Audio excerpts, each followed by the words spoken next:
Hello everybody, how are you all? I hope each one of is fine and doing great in your studies. So कल हम सबका exam है, ठीक है। मेरा भी है सेकंड शिफ्ट में एंड उससे पहले भी काफ़ी लोगों का एग्ज़ाम होगा, उसके बाद भी होगा। तो कल तो मैं एनालिसिस बताऊंगी अपने एग्ज़ाम की, जो भी मैं अटैम्प्ट करूँगी, जो भी रहेगा मेरा एग्ज़ाम।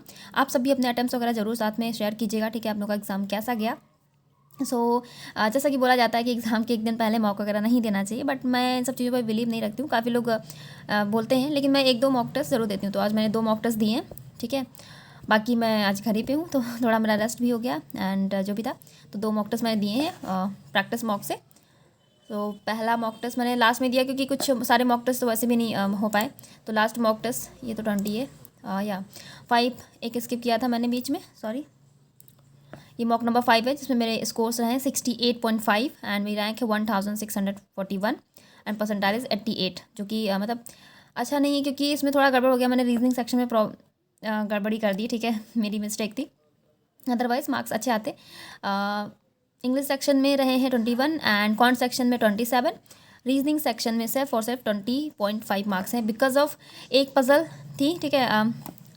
वो उसमें मुझे उस पज़ल को मुझे 4 नहीं 5 टाइम्स मुझे अटेम्प्ट करना पड़ा, तब जाके वो पज़ल फाइनली बनी है, ठीक है। ऐसा नहीं कि मैंने ज़्यादा टाइम दे दिया उस पर बावजूद तो बनी भी नहीं, लेकिन वो बन गई, ठीक है। एंड ये टाइम जो दिखा रहा है आपको 60 मिनट, क्योंकि पज़ल में ही काफ़ी ज़्यादा वो पज़ल बनी रही थी। काफ़ी पॉसिबिलिटीज़ मैंने ली, नहीं बन रही थी। लेट मी शो यू मैंने कितने टाइम्स उसको बनाया है। ओके, सो ये रहा। ये पहली सबसे ऊपर पॉसिबिलिटीज़ है, जो दोनों ही रॉन्ग हो गई हैं, ठीक है। उसके बाद मैंने नीचे सेम पज़ल बनाई हुई है, ठीक है। उसको मैंने ऊपर 2 पॉसिबिलिटीज़, फिर नीचे आप देख सकते हैं FAG।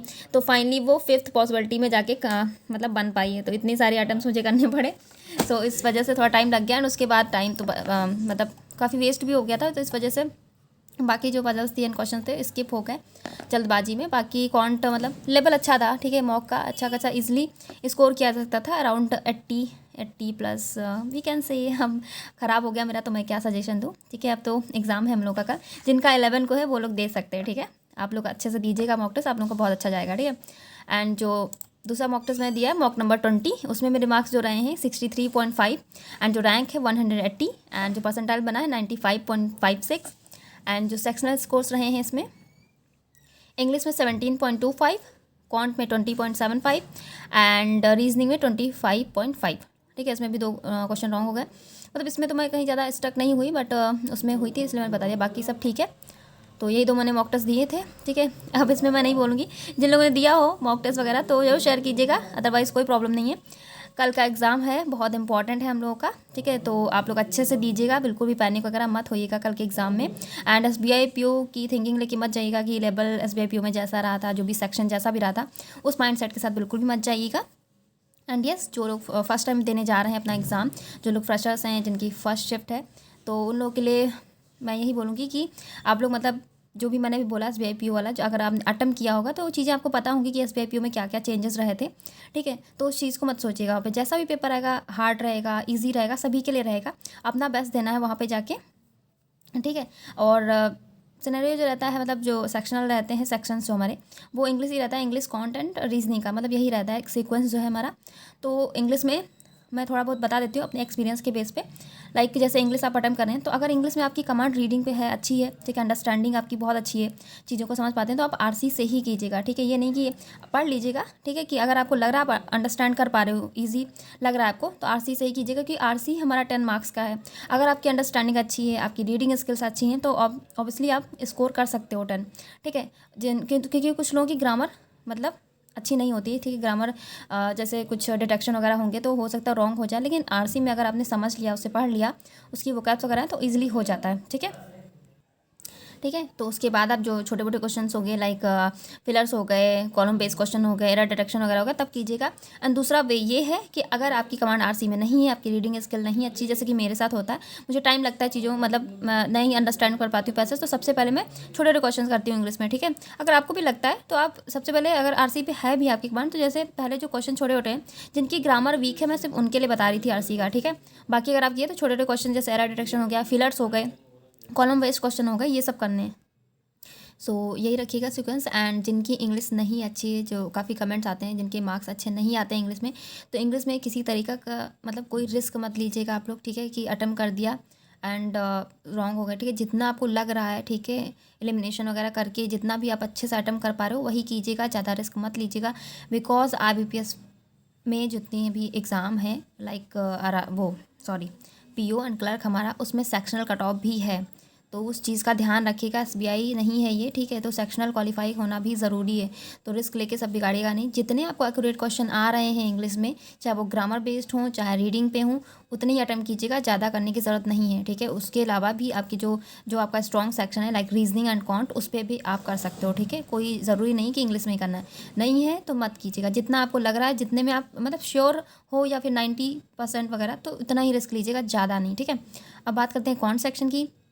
कौन से लेवल के बारे में नहीं बात करेंगे, वो आप घर में भी कोई स्ट्रैटेजी आप बना के नहीं जाएंगे कि कितना आपको अटेम्प्ट करना है, वहाँ पे क्या करना है, बस अपना अच्छे से देना है, ठीक है। वहाँ पैनिक नहीं होना, चाहे जो सेक्शन कैसा भी आए, ठीक है।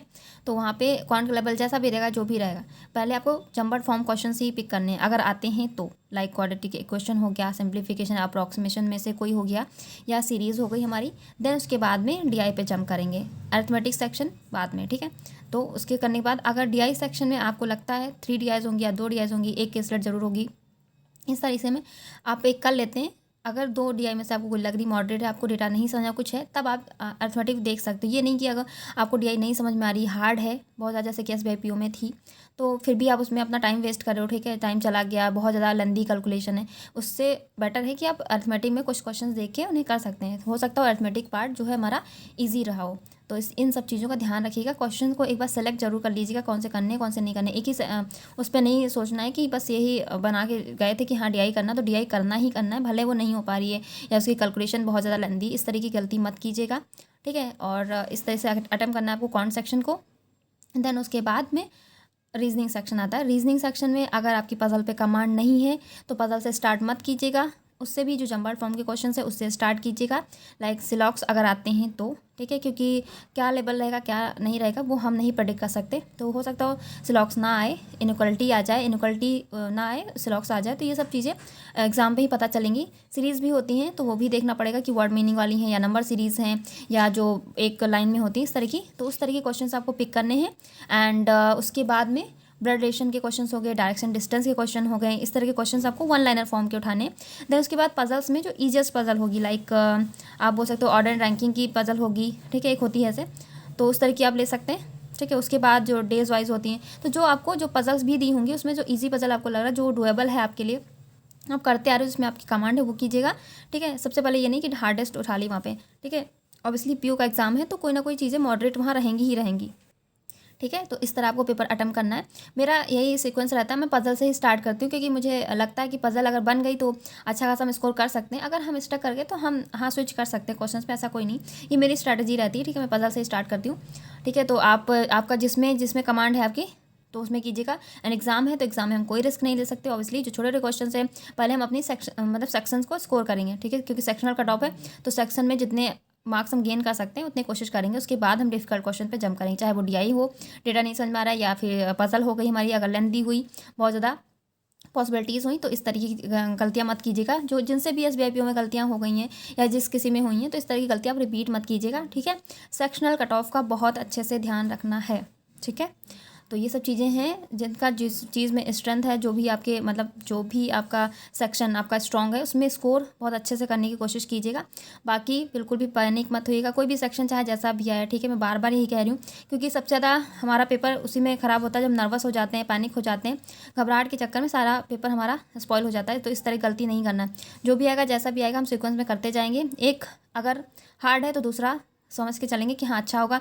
एक में अगर हमने बैड परफॉर्मेंस दी है तो नेक्स्ट में हमें अच्छा करना है, उस लेवल को मेंटेन करना है कि अगर इसमें नहीं हो पाया तो दूसरे सेक्शन में हमें उसे इंप्रूव करना है या थर्ड सेक्शन में करना है, ठीक है। इस पॉजिटिविटी के साथ आगे बढ़ते रहेंगे और अच्छे से एग्जाम देंगे अपना, ठीक है। बाकी मेरी तरफ से आप सभी को जिनका भी जिस शिफ्ट में कल एग्जाम है, wish you very very all the best, ठीक है। अच्छे से एग्जाम दीजिएगा एंड कल शेयर कीजिएगा, मैं भी शेयर करूँगी मेरा एग्जाम कैसा होगा, आप सब भी बताएंगे आप सबका एग्जाम कैसा हुआ, ठीक है। Thank you everybody and good night.